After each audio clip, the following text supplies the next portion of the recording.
yang sehat ya hari ini. Perkenalkan saya Hana yang akan membantu jalani acara kita hari ini. Hari ini kita akan berkumpul di acara Pas Bertumbuh dengan tema nomor insecure ya. Mungkin saya izin untuk share screen ya untuk sesi kita hari ini.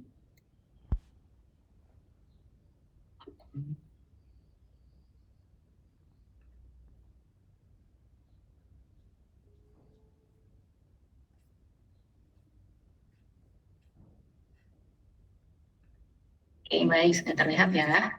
Nah, di sesi kita hari ini judul webinar kita pada kesempatan hari Minggu ini adalah kelas bertumbuh nomor insecure. Mungkin sebelum kita mulai mau izin memperkenalkan sedikit ya tentang bertumbuh itu sendiri. Oke, jadi kita adalah platform layanan psikologi yang memberikan layanan berbasis online gitu ya. Ada beberapa hal yang kami provide, yaitu ada konseling, ada assessment, dan juga psikoterapi. Nah, ada 24 psikolog kami kebetulan dari berbagai macam bidang. Ada dari klinis anak dan remaja, ada dari klinis dewasa, ada psikolog pendidikan, dan juga industri dan organisasi. Jadi kalau misalkan teman-teman sekiranya ada yang butuh konseling atau asesmen, boleh banget menghubungi kami sesuai dengan kebutuhan teman-teman gitu ya. Insya Allah bisa di-provide oleh kami. Nah, kemudian untuk sesi hari ini akan ada pemaparan materi ya dari Kak Adelia, Dr. Desi Soyo. Mungkin untuk mengawali ya, tentang topik kita hari ini, tentang topik insecurity. Mungkin ini sesuatu yang common gitu ya, sering kita ngalamin. Hampir setiap orang itu pasti pernah ada merasa insecure. Entah soal penampilan, pencapaian, hubungan, atau dalam hal apapun gitu ya. Nah, tapi sebetulnya meskipun itu sesuatu yang biasa, tapi kalau tidak dikelola bisa jadi berdampak gitu ya ke kita. Bisa menghambat potensi kita, bisa membuat kita banyak ragu gitu ya, dan mungkin mengaruh juga ke relasi kita. Nah, di kelas ini nanti kita akan belajar tentang apa sih sebenarnya penyebabnya gitu ya, kenapa kita bisa merasa insecure, dan kita bisa belajar gimana caranya untuk membangun gitu ya rasa percaya diri secara sehat. Nah, tanpa berlama-lama lagi gitu ya, mungkin teman-teman juga sudah tidak sabar, mari kita dengarkan paparan gitu ya hari ini dari narasumber kita, yaitu Kak Adelia Desi Suryo. Waktu dan layar kami persilakan ya kepada Kak Adel. Silakan Kak Adel. Oke, terima kasih Kak Hana. Selamat pagi semuanya teman-teman. Semoga suara aku terdengar dengan jelas ya. Jadi, perkenalkan, nama aku Adela Putavasi Siswoyo. Aku salah satu psikolog klinis di Bertumbuh. Mungkin boleh next kalian Kak. Nah, jadi aku biasa dipanggilnya Adele. Aku merupakan seorang psikolog klinis yang berpraktik di Kota Bandung. Kebetulan dulu aku menempuh pendidikan di Universitas Brawijaya untuk jenjang S1 dan kemudian lanjut di Universitas Pajajaran untuk jenjang S2 dan profesi. Nah, sebagai psikolog sendiri aku memiliki beberapa pengalaman terutama terkait dengan isu self-image, kemudian self-acceptance, terutama pada dewasa muda yang biasa kemungkinan sih kalau di era ini ya itu mostly adalah Gen Z yang masuk dalam tahapan dewasa awal ini. Boleh next? Nah, hari ini kita akan bahas apa sih? Kebetulan aku mendapat kesempatan untuk menjadi pembicara di kelas bertumbuh dan aku mau mengajak teman-teman untuk membahas terkait insecure. Nah, apa aja pokok-pokok pembahasan kita? Jadi ada 4. Aku ringkas menjadi 4 pokok pembahasan. Yang pertama yaitu definisi, penyebab hingga jenis dari insecurity sendiri itu ada apa aja sih? Kemudian tanda-tanda apa aja yang menunjukkan seseorang itu punya insecurity. Kemudian yang ketiga, bagaimana pengaruh insecurity ke kehidupan kita, ke diri kita sendiri. Dan yang terakhir, apa yang perlu kita lakukan nih untuk mengatasi insecure itu? Apa yang bisa kita lakukan untuk mengatasi insecure ini? Next. Nah, kemudian kita mungkin langsung masuk ke definisinya. Jadi apa sih insecurity itu sebenarnya? Nah, kalau menurut APA Dictionary, insecure sendiri itu merupakan sebuah perasaan tidak mampu atas beberapa aspek kehidupan yang menimbulkan kurangnya rasa percaya diri serta kesulitan dalam mengatasi masalah. Definisi lain juga, insecure ini merupakan sebuah kecemasan umum berkaitan dengan tujuan, kemampuan, atau mungkin hubungan kita dengan orang lain. Nah, biasanya individu ini insecure ini tadi ya sifatnya seperti kecemasan umum dan biasanya individu itu merasa malu mungkin untuk merasa tidak aman terkait tujuan, kemampuan, ataupun hubungan dan akhirnya cenderung menimbulkan tantangan baru dalam kehidupan sehari-hari seseorang. Boleh next? Nah, kemudian apa aja sih yang menyebabkan seseorang itu bisa mengembangkan atau memiliki insecure itu tadi, insecurity. Yang pertama ada pola asuh. Nah, jadi memang perasaan secure atau aman cenderung dimulainya itu dari rumah, dari bagaimana orang tua memberikan rasa aman kepada anak. Nah, ketika seorang anak sejak kecil itu selalu diminta untuk was-was, selalu bertanya-tanya, selalu tidak diberi kesempatan untuk mengeksplor diri, untuk melihat dirinya, biasanya ya akan berpengaruh ke bagaimana seseorang melihat diri mereka sendiri di masa depan, ataupun berkaitan dengan bagaimana mereka melihat dunia luar dan orang lain. Seperti itu. Biasanya paling mudahnya kalau mungkin punya orang tua yang otoriter nih dalam pola asuhnya. Jadi anak-anak selalu didikte, selalu dimarahin, selalu ditegur. Kemudian mungkin bisa jadi juga ada salah satu orang tua yang tidak hadir perannya di rumah. Jadi akhirnya perasaan secure-nya pun juga tidak terbentuk. Kemudian yang kedua ada trauma. Jadi pengalaman traumatik mungkin seperti pernah mengalami bullying atau mungkin pernah memiliki sebuah relasi yang tidak sehat atau mungkin juga menjadi korban dari sebuah peristiwa. Nah, seperti penolakan dan lainnya itu biasanya memang membuat seseorang melihat dunia dengan cara yang berbeda. Terutama ketika individu ini nggak menemukan cara nih untuk berdamai dengan trauma atau peristiwa tidak menyenangkan tersebut. Yang akhirnya dia selalu menjadi seseorang yang waspada, selalu nggak merasa aman dalam menjalani segala hal atau melihat sesuatu, selalu melihat ada ancaman. Tuh, kemudian yang ketiga ada standar sosial.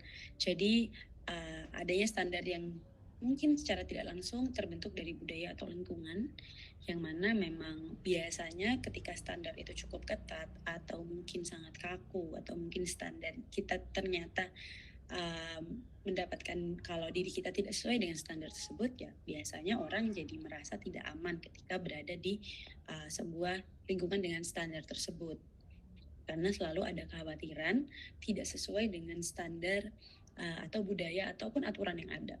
Akhirnya selalu merasa kurang, selalu merasa tidak percaya diri, selalu merasa butuh mengejar sesuatu atau mencapai standar tersebut. Kemudian yang keempat, general instability atau mungkin kita bisa mengenalnya kayak ketidakstabilan sehari-hari. Nah, ini tuh biasanya cenderung kayak peristiwa-peristiwa yang mungkin muncul di kehidupan kita pada biasanya, tapi menimbulkan kekecewaan, mungkin kayak putus cinta, atau mungkin mengalami layoff atau PHK, atau mungkin mengalami perubahan fisik dan kesehatan secara drastis. Nah, biasanya dari sini kita jadi ngerasa nggak aman dan kita jadi selalu khawatir apakah ada kejutan lagi ya di masa depan gitu. Apakah ada hal yang tidak terduga lagi yang bisa muncul dan menimbulkan kekecewaan berlebih ke diri kita. Nah, kemudian ada juga penyebabnya dari relasi sosial. Jadi memang berkaitan dengan interaksi kita dengan orang-orang di lingkungan kita, mungkin di sekolah, di tempat kerja, ataupun mungkin di sekitar rumah. Nah, ketika interaksi yang terbentuk di kehidupan sehari-hari itu tidak menyenangkan, mungkin konteksnya tidak membuat kita ngerasa enjoy dengan interaksi tersebut, ya kita cenderung akan merasa tidak aman. Dan akhirnya kita selalu khawatir dengan keberadaan diri kita di tengah relasi sosial tersebut. Seperti itu. Boleh next? Nah, dalam psikologi sendiri sebenarnya ada sebuah teori yang mungkin kalau teman-teman sudah pernah baca di internet atau lainnya ya, kita menyebutnya hierarchy of needs atau hierarki kebutuhan. Ini merupakan teori yang dikemukakan oleh Abraham Maslow, di mana Maslow menyebutkan kalau manusia itu sejatinya punya 5 tingkatan kebutuhan, dan pemenuhan kebutuhan ini perlu dipenuhi secara berurutan dari yang paling mendasar hingga yang paling tinggi. Nah, teman-teman lihat di layar ini ada segitiga ya, dengan mungkin 5 pilar atau 5 layer. Nah, berurutan kita kalau menurut Maslow kita harusnya memenuhi kebutuhan itu dari bawah dulu yang dasar. Yaitu yang pertama physiological needs atau kebutuhan fisik, mungkin kayak yang kita kenal sandang, papan, pangan, hal-hal yang sangat-sangat basic untuk membuat kita bertahan hidup. Tuh, kemudian kita naik, ketika itu terpenuhi, kita biasanya mulai bisa next step ke safety and security, perasaan mungkin rasa aman dan rasa nyaman. Ini mungkin berkaitan dengan kesehatan, terus mungkin keluarga, lingkungan yang aman untuk kita bertahan hidup. Nah, kemudian naik lagi ketiga, cinta dan rasa sayang. Ini mungkin udah berkaitan dengan sosial ya, dengan pasangan, dengan teman, atau koneksi dengan orang-orang sekitar. Kemudian ketika ini terpenuhi, kita naik lagi ke self esteem atau harga diri. Ini termasuk seperti kepercayaan diri, prestasi, respect dari orang lain, atau mungkin kebutuhan kita untuk menjadi unik dalam sebuah lingkungan. Kemudian kalau ini sudah terpenuhi, kita baru bisa naik ke aktualisasi diri. Karena aktualisasi diri ini sangat-sangat seperti apa ya? Mungkin kita bisa menyebutkan kayak prinsip-prinsip dan value yang mendalam tentang diri kita. Itu termasuk penerimaan, termasuk morality yang kita punya, atau mungkin nilai-nilai agama yang kita bawa gitu. Kenapa sih harus urut? Karena memang urutan ini tuh sebenarnya berdasarkan gimana kita bisa bertahan hidup di kehidupan sehari-hari. Kayak kita pasti naturalnya nggak akan bisa mendapatkan rasa aman kalau mungkin kita belum bisa makan dengan rutin sehari 3 kali. Ya karena kita selalu khawatir, aduh bisa makan nggak ya besok. Jadi rasa amannya pun ya nggak mungkin akan bisa terpenuhi. Dasarnya seperti itu. Nah, jadi kalau kita memang tidak bisa memenuhi beberapa hal dalam ini, ya sangat mungkin akan timbul perasaan tidak aman atau insecure. Yang akhirnya memang itu didasari oleh kebutuhan yang masih belum terpenuhi. Jadi bisa aja mungkin kita punya insecure di bagian love and belongingness. Tapi mungkin ternyata kita udah punya rasa aman, kita udah memenuhi kebutuhan sehari-hari. Oh ternyata kita belum menemukan cara untuk memenuhi kebutuhan love and belongingness-nya. Seperti itu. Dan tentunya pasti di atasnya semakin tidak bisa terpenuhi biasanya. Gitu. Boleh next? Nah, tipe insecurity sendiri ada 3. Kalau diringkas secara umumnya ya. Yang pertama ada insecurity based on rejection or recent failure. Nah, jadi ini ketika kita mengalami kegagalan atau penolakan dalam beberapa waktu ke belakang. Umumnya mungkin kita merasakan sensasi emosi yang tidak menyenangkan. Mungkin kita ngerasa sedih, kita ngerasa kecewa, atau mungkin kita ngerasa marah. Nah, tapi kan gak hanya emosi nih yang dirasakan. Kadang kita juga cenderung jadi bertanya-tanya. Kenapa ya kok kita mengalami situasi itu? Kenapa ya kok kita merasa ditolak? Kenapa kok kita gagal? Nah, momen-momen bertanya dan perasaan yang dirasakan itu biasanya justru mengarahkan kita untuk membentuk kesimpulan, kayaknya memang kita ada yang kurang. Kayaknya memang aku masih sangat-sangat jauh nih untuk bisa memenuhi atau bisa sesuai dengan target tadi gitu. Yang akhirnya perasaan insecure tersebut berkembang. Nah, kemudian jenis keduanya ada perfectionism driven insecurity. Nah, kalau ini insecure yang dirasakan karena diri sendiri membentuk standar yang tinggi dalam melaksanakan atau menyelesaikan sesuatu. Tuh. Sebenarnya nggak ada yang salah ya ketika kita punya keinginan untuk membentuk atau menjalani sesuatu dengan maksimal, dengan perfect, dengan sempurna. Tapi kadang kita jadi lupa kalau ternyata ada banyak hal yang tidak bisa kita kontrol, yang justru biasanya mengacaukan rencana kita yang mau jadi sempurna tadi. Akhirnya apa? Akhirnya ketika kekacauan tersebut dirasakan karena kita tidak menyangka mungkin ya hal-hal yang di luar kontrol kita itu muncul, ya kita jadi kecewa atas ekspektasi yang kita bentuk sendiri. Dan akhirnya lama-lama ketika semua hal yang tidak pernah memenuhi standar kita, tidak pernah bisa sempurna sesuai dengan kepala kita, ya kita menjadi frustasi. Kita jadi kecewa pada diri sendiri. Kenapa? Karena kita yang membentuk perfectionism dan ekspektasi tersebut, yang akhirnya ngerasa insecure lagi. Kemudian yang ketiga, social insecurity. Nah ini seperti namanya ya, insecure yang cenderung karena situasi sosial biasanya. Mungkin berada dalam lingkungan dengan standar dan budaya tertentu yang gak sesuai dengan kita, atau mungkin kita punya pengalaman tidak menyenangkan terkait dengan lingkungan sosial yang menyebabkan kita sendiri juga ngerasa gak aman gitu ketika berkaitan dengan sosial. Dan akhirnya ketika dalam ruang sosial, kita selalu merasa takut akan ada hal-hal yang mungkin membuat kita merasa tidak diterima, mungkin merasa nggak aman, merasa disisihkan dalam lingkungan tersebut. Gitu. Dan sebenarnya jadinya kalau mungkin kita sadari kembali, insecurity itu nggak melulu tentang kekurangan kita aja. Ya tadi ketika ternyata kita sebenarnya sudah cukup, tapi karena kita punya mungkin standar yang tinggi, akhirnya juga membentuk insecure. Atau mungkin karena faktor luar ketika lingkungan sosial yang kita rasakan tidak menyenangkan juga bisa menimbulkan rasa insecure tersebut. Tuh, boleh next? Nah, ada beberapa area yang mungkin kita sebut langganan ya untuk menimbulkan rasa insecure ini. Nah, sembari aku jelasin, teman-teman boleh banget nih mungkin relate sama insecure di area yang mana nih. Kalau mungkin teman-teman mau sharing, boleh banget mungkin tulis di kolom komentar, pernah merasakan insecure di area apa sih? Gitu. Yang pertama ada lifestyle atau gaya hidup ya. Nah, di era digital ini kan kita itu gampang banget untuk mengakses atau melihat kehidupan orang lain melalui sosial media tadi. Dan biasanya ketika kita melihat seseorang yang mungkin hidupnya glamor atau mungkin teman-teman kita yang berkecukupan dan mungkin cukup beruntung dalam banyak hal, akhirnya kadang kita secara nggak sadar membentuk sebuah standar dari gaya hidup tersebut tanpa kita lihat mungkin nggak sih kita punya lifestyle yang sama, mungkin nggak sih kita juga perlu untuk punya gaya hidup seperti itu. Kemudian yang kedua relationship atau mungkin berkaitan dengan hubungan kita dengan orang lain ya. Mungkin ini sering terjadi kayak misalkan yang jomblo ngerasa kurang karena nggak punya pacar, atau yang punya pacar juga insecure karena belum menikah, atau yang sudah menikah pun ternyata merasa insecure karena ya merasa hubungannya belum sempurna mungkin. Karena berkaitan dengan hubungan dengan orang lain, kadang kita juga membentuk ekspektasi berkaitan dengan mungkin kemajuan hubungan kita. Kemudian yang ketiga, social situation. Nah, situasi sosial ini bisa mungkin kalau kita hidup sebagai minoritas dalam sebuah lingkungan gitu. Kita ngerasa nggak aman, kita ngerasa selalu ingin menyesuaikan standar, atau kita selalu ingin relate dengan budayanya supaya kita diterima, supaya kita ngerasa aman ketika mencoba itu. Nah, kemudian yang keempat ya ada body image. Nah, citra ini berkaitan dengan citra tubuh. Jadi kita cenderung merasa insecure berkaitan dengan kondisi fisik kita. Entah mungkin kita merasa masih gendut, kita ngerasa terlalu kurus, kita ngerasa bentuk badan kita nggak oke, kita ngerasa wajah kita nggak mulus, atau mungkin kulit kita nggak sesuai dengan warna yang kita mau gitu. Nah, semua hal yang berkaitan dengan fisik itu memang biasanya cenderung juga mudah menimbulkan insecurity karena kan bisa kita lihat, kita merasa bisa melihat itu dengan indera kita, dengan mata kita.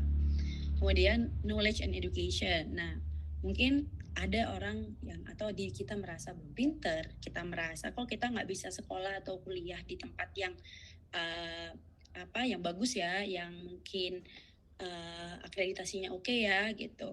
Atau mungkin kok kita belum bisa dapat gelar banyak kayak teman kita yang lain ya. Nah, itu juga biasanya menimbulkan perasaan tidak aman atas diri kita, masih ngerasa kurang. Nah, kemudian untuk yang mungkin udah dewasa nih paling relate biasanya dengan karir dan pekerjaan gitu. Jadi mungkin untuk yang udah bekerja kita sering ngerasa kok gaji kita dikit ya, misalkan kita baru cerita dengan orang lain, atau mungkin kok aku nggak bisa ya bekerja di perusahaan yang bagus, atau mungkin ketika sudah mencapai itu balik lagi kok karir aku stuck seperti ini ya gitu. Jadi biasanya memang ini adalah area-area yang paling umum sering dirasakan rasa insecure itu. Nah, mungkin kalau di komen ini udah beberapa ya, ada yang pernah menyebutkan pernah ngerasain di body image, pernah ngerasain di sosial atau di relationship gitu, jadi ngerasa nggak aman. Ternyata kita pun banyak yang merasakan itu tanpa kita sadari biasanya. Boleh next? Nah, sainsnya gimana sih? Tandanya seperti apa ketika kita mengalami insecure itu? Apa aja tanda yang ditunjukkan seseorang ketika ternyata nih punya insecurity? Nah, boleh lanjut? Ada beberapa hal, tanda-tanda yang mungkin bisa kita sebutkan sebagai tanda seseorang atau diri kita mengalami insecure. Pertama adalah harga diri yang rendah atau low self-esteem. Kalau kita merasa insecure, biasanya kita melihat diri kita dengan cara pandang yang buruk banget. Gitu. Kita cuma bisa ingat kekurangan kita ataupun hal-hal negatif dalam diri kita. Kita selalu ngerasa nggak becus, kita selalu merasa nggak oke, secara terus-menerus. Jadi harga diri kita ngerasa kita itu nggak berharga gitu. Kita merasa harga diri kita rendah dan itu merupakan dampak dari pandangan negatif dan selalu ngerasa nggak aman dan nyaman terhadap diri sendiri. Dan yang kedua perfeksionis.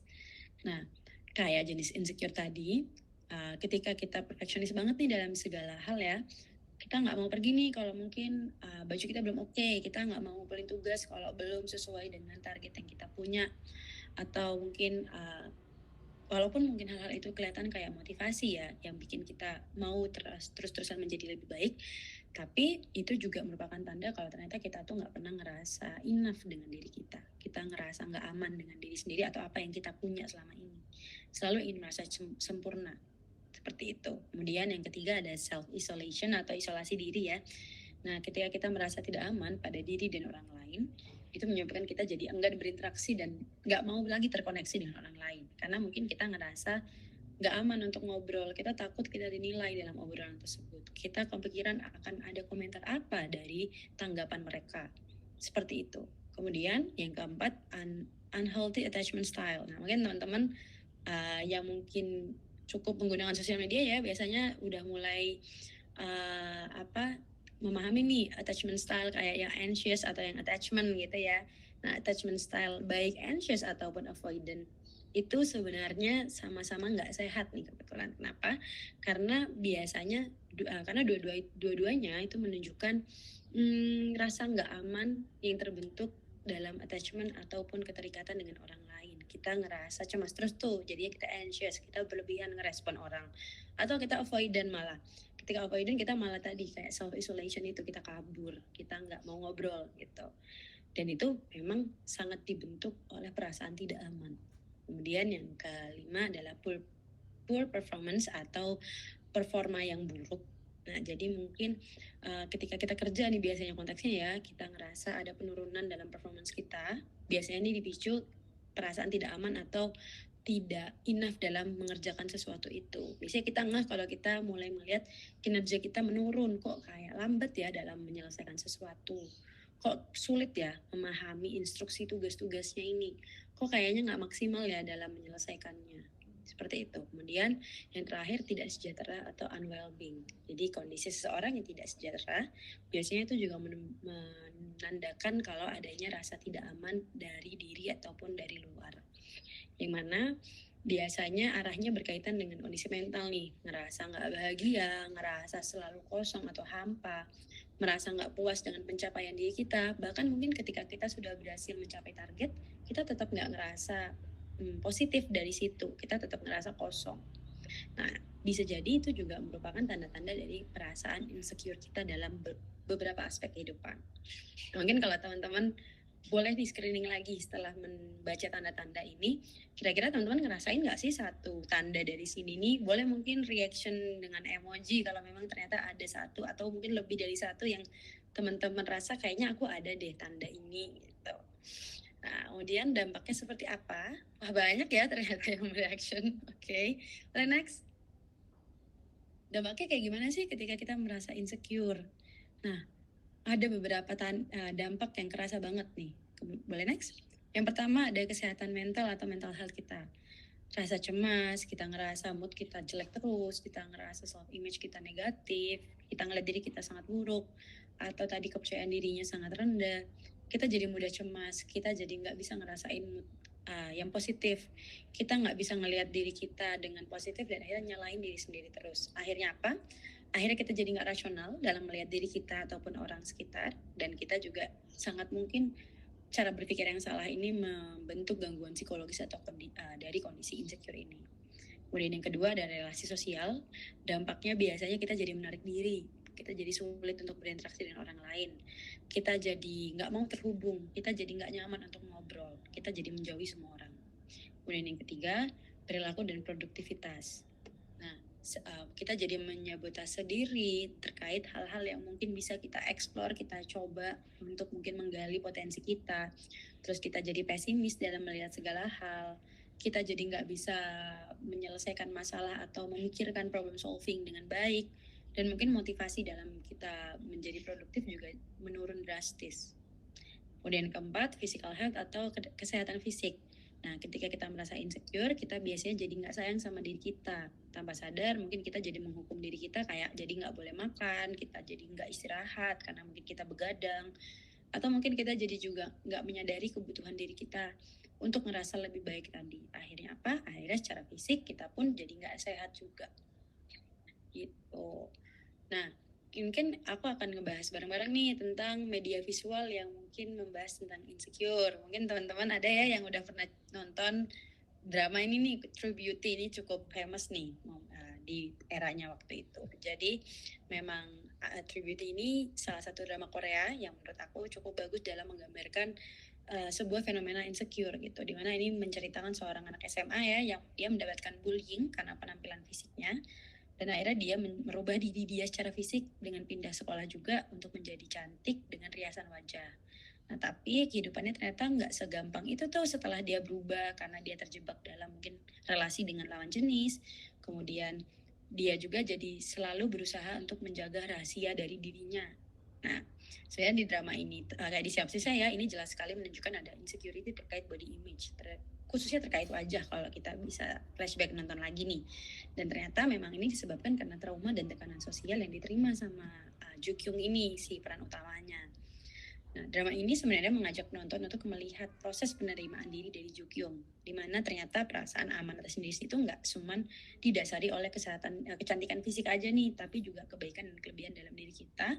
Kita mungkin juga perlu untuk melihat itu, yang mana akhirnya kita jadi bisa membangun relasi dengan orang lain juga.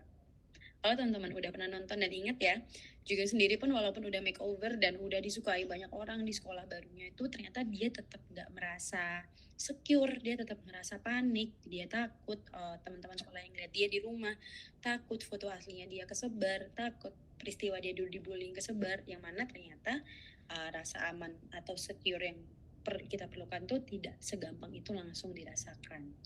Nah, kemudian ada lagi nih media visual yang mungkin teman-teman juga cukup familiar ya gitu. Yang kedua dia ada Emily in Paris atau Netflix series nih. Ini juga cukup beken di momennya, kayak ini menceritakan tentang Emily, seorang wanita Amerika yang pindah ke Paris untuk bekerja di perusahaan marketing di negara Prancis. Nah, ternyata Emily harus menghadapi perbedaan budaya dan bahasa hingga mungkin tantangan profesional saat ia berusaha membangun karirnya di sana. Baik persahabatan juga dan kehidupan cinta juga di sana jadi sedikit banyak penyesuaian yang ternyata harus dihadapi. Nah, beda dengan Tribute, mungkin di sini lebih fokusnya tuh ada insecure terkait gap budaya dan etik kerja yang dia jalani di tempat baru, karena lingkungan sosial baru dia itu nggak mudah nih menerima cara kerja dia yang dia bawa dari Amerika, yang mana dia juga sempat frustasi dan sampai sempat pengen udahan nih dari kantor di Perancisnya itu. Memang dia mengalami pasang surut banget dalam melihat diri dia sendiri juga, sampai kehilangan kepercayaan diri, bahkan mungkin ada momen dia sampai mau resign gitu.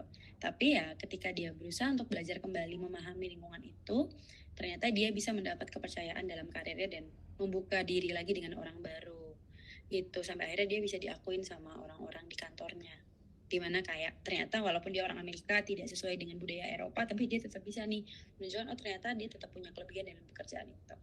Nah, teman-teman mungkin kalau punya nih mungkin film kesukaan atau mungkin series yang pernah ditonton yang kayaknya bagus juga menggambarkan insecurity, boleh banget mungkin share di komen ya, barangkali bisa jadi inspirasi teman-teman lainnya kayak untuk lebih melihat secara mendalam berkaitan dengan fenomena insecurity ini. Tuh, boleh next. Nah, terus jadi gimana sih sebenarnya kita perlu mengatasi insecure itu? Di sini kita akan bahas gimana sih cara kita mengovercome insecurity itu tadi. Boleh lanjut?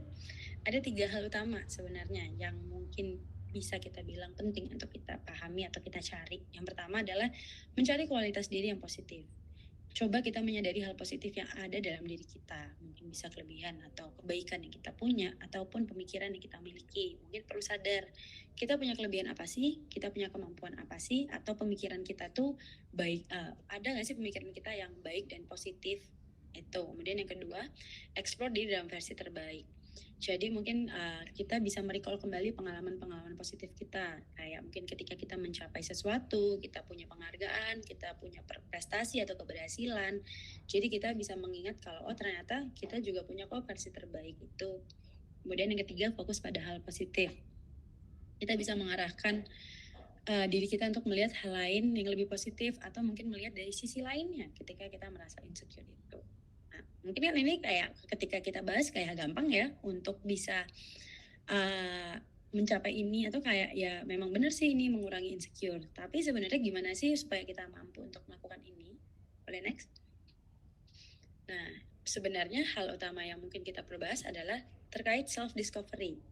Nah, jadi apa sih self-discovery itu sendiri?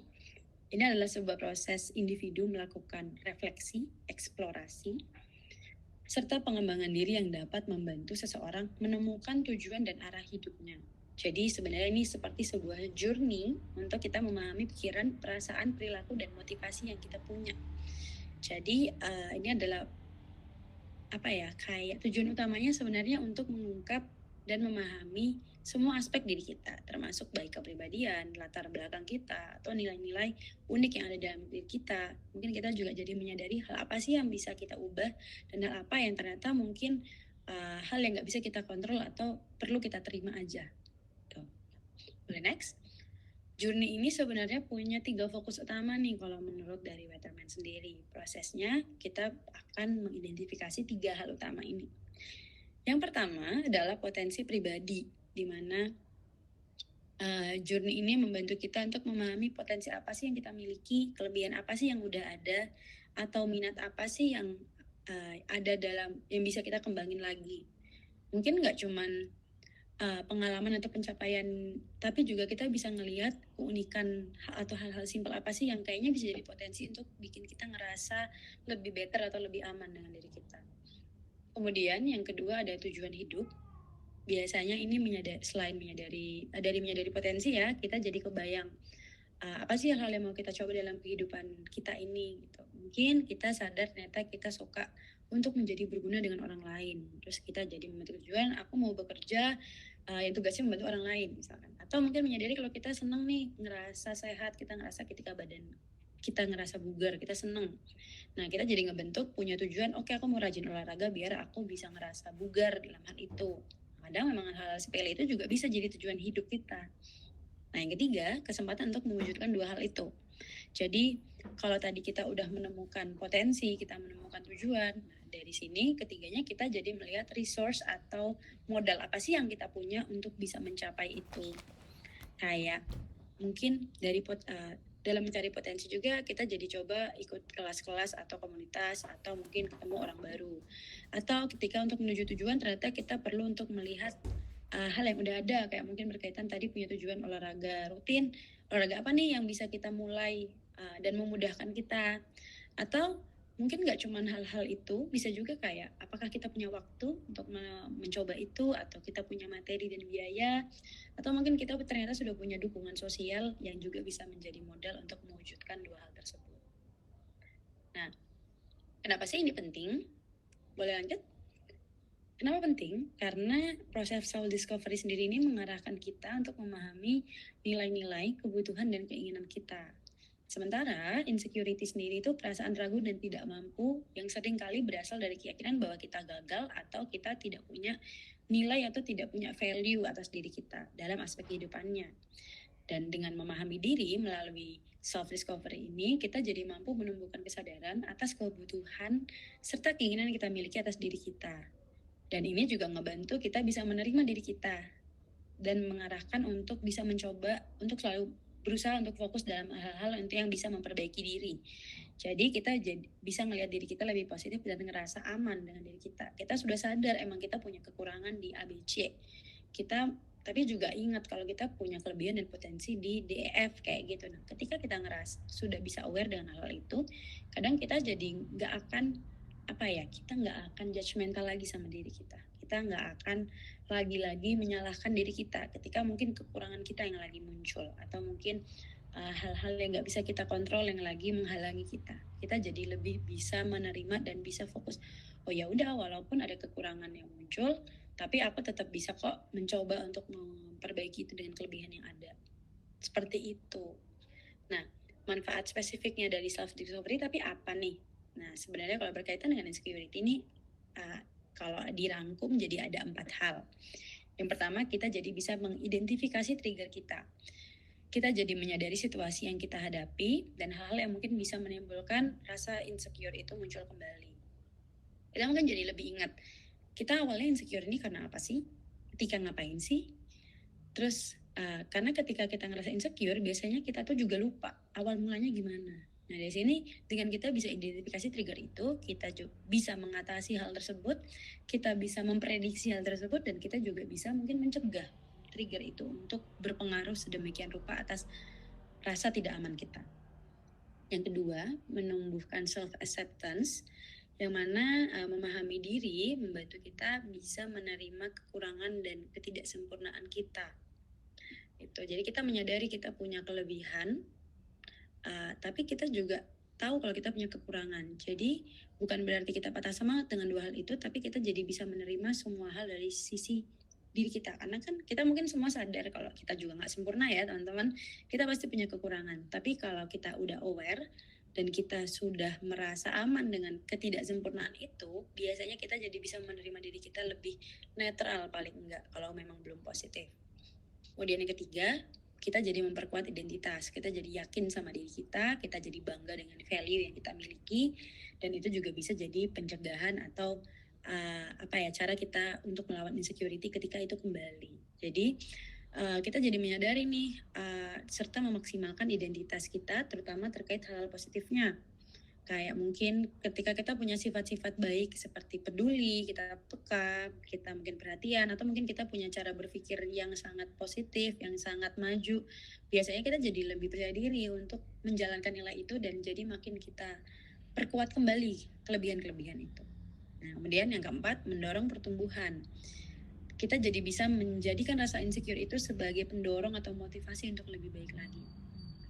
Ketika insecure itu kembali, kan sangat mungkin ya kita tetap menemui situasi-situasi yang bikin kita ngerasa nggak aman atau kita ngerasa takut lagi. Nah, tapi dengan kita sudah mendiscover diri kita jadi bisa ngelihat rasa insecure itu bukan lagi sebagai ancaman, tapi sebagai momen kayak yuk kita coba untuk berubah yuk, atau kayak oh ternyata bagian ini aku masih belum ngerasa oke nih. Nah, jadinya kita mulai mencari problem solving atau mencari cara untuk kita makin bertumbuh dari insecure yang kita punya tadi. Nah, apa yang bisa kita lakukan untuk bisa melakukan self discovery ini? Next, ada mungkin kita rangkum menjadi 4 cara nih, ways to discover yourself. Yang pertama, self exploration. Jadi kita mengeksplor diri kita kembali. Kita pikirkan kembali nih sukaan dan ketidaksukaan kita. Kita ingat kembali nih hal apa yang bisa kita lakukan dan mungkin kita sulit untuk melakukan hal-hal yang mau kita coba. Mungkin kita juga jadi berani untuk explore, mencoba hobi baru atau kegiatan baru. Kita men-challenge diri kita. Suka nggak ya? Kalau suka kira-kira kenapa? Kalau nggak suka kira-kira kenapa juga? Maunya kita gimana nih? Kemudian yang kedua ada journaling. Nah, kalau mungkin ada teman-teman yang ngerasa butuh untuk menuangkan ide-ide atau pikiran-pikiran yang muncul ketika explore tadi, sangat boleh teman-teman menggunakan sebuah jurnal atau catatan. Formatnya pun bisa banyak, nggak harus yang buku. Tapi kalau teman-teman suka tulis, boleh banget ya kita beli jurnal yang buku bagus gitu untuk kita nulis itu. Tapi boleh juga teman-teman cuma menggunakan notes handphone, mungkin secara digital, nulis di docs, atau mungkin teman-teman juga cuma pakai sticky notes atau kertas-kertas kecil yang teman-teman tempel di kamar, di tembok. Itu bisa juga, semua bisa. Karena itu juga nge-reminder kalau ada banyak hal yang ternyata bisa kita lihat dari diri kita. Kemudian ngobrol sama orang-orang yang kita percaya, talk with people you trust. Karena pasti ada momen kita tuh jadi tetap mempertanyakan diri, emang iya ya aku tuh bisa gitu, emang bener ya aku tuh sebagus itu gitu. Kadang kita ngerasa nggak objektif atas penilaian yang kita punya. Nah, kita boleh untuk mungkin tanya ke orang-orang yang kita percaya, yang mungkin kita rasa kenal dengan diri kita, untuk paling nggak minta validasi atau paling nggak untuk meminta saran yang bisa ngebentuk diri kita menjadi jauh lebih baik.